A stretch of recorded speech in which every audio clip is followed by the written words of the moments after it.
Guys, dalam sejarah Brigade Mobil, terutama dalam pelibatan mereka dalam operasi-operasi, apakah operasi-operasi kepolisian atau operasi-operasi pemerintah, ada salah satu peristiwa yang cukup kelam dan ini merupakan episode yang paling gelap, terutama dalam keterlibatan Brimob, yaitu pada saat operasi Seroja. Yaitu pada saat peristiwa dipukul mundurnya pasukan Brigade Mobil, khususnya mereka yang dari Batalion Teratai oleh pasukan Valintil yang kita kenal dengan namanya peristiwa Minggu Palma.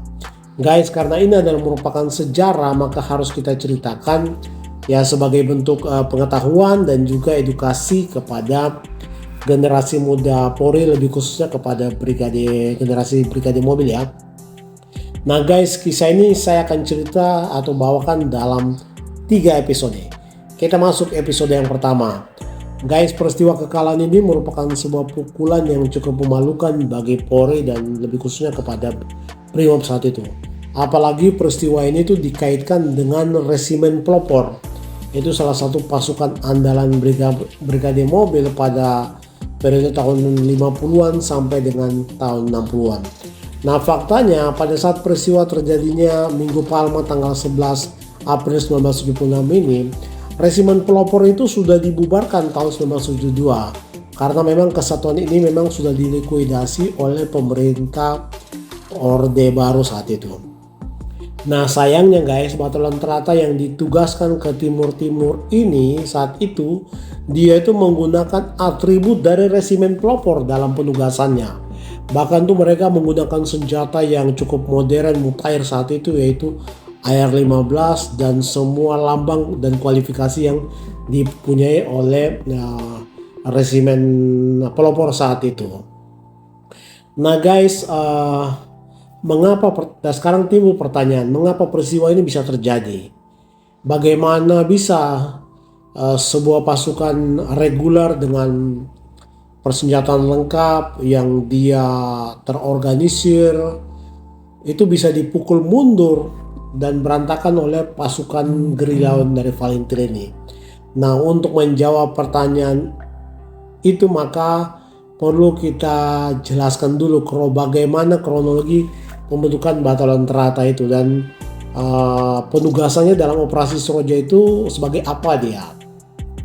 Nah guys, Batalion Teratai itu kan sebenarnya dibentuk sebagai respon atas perintah dari Panglima Komando Operasi Seroja saat itu kepada Polri, yang mereka menyatakan bahwa mereka ini sedang kekurangan personil untuk melakukan invasi atau melakukan penyerbuan lanjutan, sekaligus mereka untuk mempertahankan wilayah-wilayah yang sudah dikuasai di timur-timur, artinya untuk pengamanannya sehingga mereka membutuhkan Polri. Padahal kebijakan yang diambil oleh pemerintah Orde Baru pada tahun 1968, Polri itu sudah tidak dilibatkan lagi dalam operasi-operasi yang sifatnya adalah operasi-operasi tempur, karena lembaga ini kan sudah diminta untuk dia lebih berkonsentrasi kepada hal-hal yang sifatnya adalah pelayanan kepada masyarakat dan penegakan hukum. Nah, namun demikian Departemen Pertahanan dan Keamanan saat itu memandang bahwa Polri itu kan mempunyai kesatuan pemukul yang memang mempunyai pengalaman untuk melaksanakan operasi-operasi yang sifatnya adalah operasi tempur, mulai dari awal kemerdekaan sampai dengan dekade tahun 60-an yang ada disebut dengan Tokubetsu Keisai Sutai, yaitu yang dikenal dengan Brigade Mobil. Nah pada masa itu kan Resimen Pelopor itu kan sudah terlanjur dibubarkan oleh Orde Baru saat itu kan, sehingga Komando Brimob saat itu dia melakukan kembali mobilisasi dan regrouping lah gitu kan, atau memanggil kembali anggota-anggota Resimen Pelopor yang saat Resimen Pelopor itu dibubarkan. Mereka ini sudah ditugaskan atau dipindahkan bertugas ke wilayah-wilayah atau ke beberapa satuan yang ada di Polri gitu. Nah sehingga inilah mungkin menjadi salah satu faktor mereka anggota-anggota dari Resimen Pelopor sudah tidak memiliki apalagi namanya pelatihan, kemampuan dan lain sebagainya gitu.